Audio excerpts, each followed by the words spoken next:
جنید بغدادی دجلہ کے کنارے جا نکلے اور آپ کے شاگرد بھی تھے آپ کے ساتھ، تو وہاں بہلول ملے۔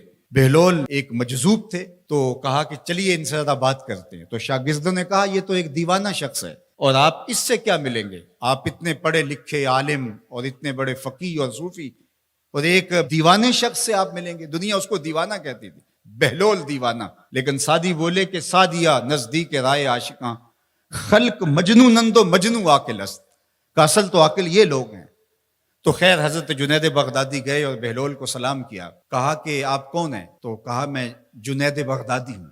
تو کہا کیا کرتے ہوں؟ کہا کہ میں پڑھنے پڑھانے کی ذمہ داریوں میں لگا ہوں۔ تو آپ نے فرمایا کہ کھانے کے آداب جانتے ہو؟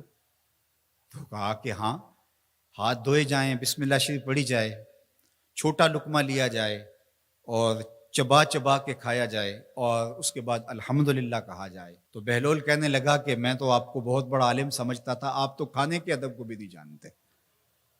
اور اپنا کپڑا اٹھایا، جھاڑا اور ایک جانب چل دیے۔ شاگردوں نے کہا ہم نے آپ کو کہا تھا کہ شخص کے پیچھے جانے کا کیا فائدہ، یہ تو دیوانہ شخص ہے۔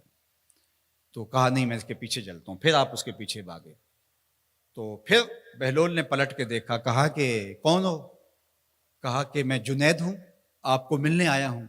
تو آپ نے پھر ایک سوال کیا، گفتگو لمبی ہو جائے۔ تیسری مرتبہ بھی جب وہ اپنا دامن چاڑ کے گزرے تو پھر آپ آگے بڑھے۔ انہوں نے پوچھا کون ہو؟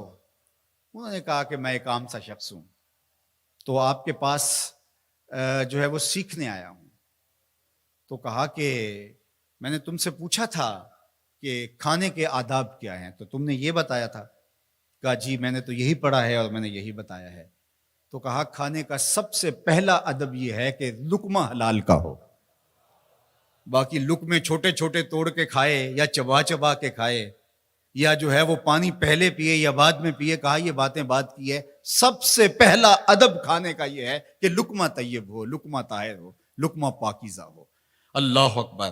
تو ہمارے رب نے ہمیں پاکیزہ رزق کھانے کی تلقین فرمائی ہے۔ تو اللہ کے محبوب علیہ السلام نے اس شخص کا ذکر کیا جو لمبا سفر کر کے آیا اور وہ کعبۃ اللہ کے سامنے کھڑا، وہ اللہ تعالیٰ جل شانہ کو پکارتا ہے اور کیا کہتا ہے؟ یا رب یا رب۔ اشعث اغبر، اس کے بال بکھرے ہوئے ہیں اور اس کا لباس پھٹا ہوا ہے، پراگندہ سی حالت ہے، اور اللہ کے گھر کے سامنے کھڑا ہے، لمبے لمبے ہاتھ کر کے دعا مانگ رہا ہے، یا رب اے میرے اللہ، اے میرے اللہ۔ لیکن فرمایا وَمَطْعَمُهُ حَرَامٌ وَمَشْرَبُهُ حَرَامٌ وَمَلْبَسُهُ حَرَامٌ وَغُذِّيَ بِالْحَرَامِ فَأَنَّىٰ يُسْتَجَابُ لِذَٰلِكَ۔ فرمایا کہ اس نے جو کھایا ہے وہ حرام کا ہے، اس نے جو پیا ہے وہ حرام کا ہے، اس نے جو لباس پہنا ہے وہ حرام کا ہے۔ فرمایا اس کو جو غذا دی گئی ہے وہ غذا حرام کے مال سے اسے حاصل ہوئی تھی۔ فرمایا فَأَنَّىٰ يُسْتَجَابُ لِذَٰلِكَ۔ فرمایا مجھے بتاؤ کہ اس کی دعائیں کیسے قبول ہوں گی؟ وہ کعبۃ اللہ کے پردے کو تھام کے کھڑا ہے، ملتزم سے لپٹ کے رو رہا ہے، وہ حتیم میں کھڑا ہے، وہ کعبہ کے اندر بھی چلا گیا، کعبہ کی چھت پہ سقف بیت اللہ پہ بھی کھڑا ہے، مطاف میں کھڑا ہے، وہ حجر اسود کے ساتھ لپٹ کے دعائیں مانگ رہا ہے، مقام ابراہیم کے پاس کھڑا ہو کے دعائیں مانگ رہا ہے۔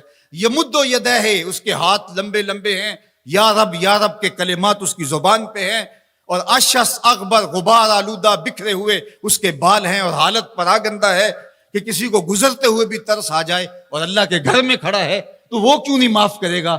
لیکن فرمایا مطعمہ حرام ومشربہ حرام وملبسہ حرام وغذی بالحرام، اس کا کھانا پینا لباس اور غذا حرام کی تھی۔ فأنیٰ یستجاب لذالک، اس کی دعائیں کیسے قبول ہوں گی؟ بلکہ علماء نے لکھا کہ جو شخص حرام کمائی کھاتا ہے اس کی اپنی دعائیں تو قبول نہیں ہوتی، نیک لوگوں کی دعاؤں سے بھی اس کا حصہ نکال دیا جاتا ہے۔ جب اللہ کے بندے اولیاء کاملین دعائیں مانگتے ہیں اور وہ پوری امت کے لیے، پوری قوم کے لیے مانگ رہے ہوتے ہیں، لیکن اس شخص کا حصہ نکال دیا جاتا ہے جس کا رزق پاکیزہ نہیں ہے۔ اس لیے رزق کی پاکیزگی یہ بہت اہم ہے۔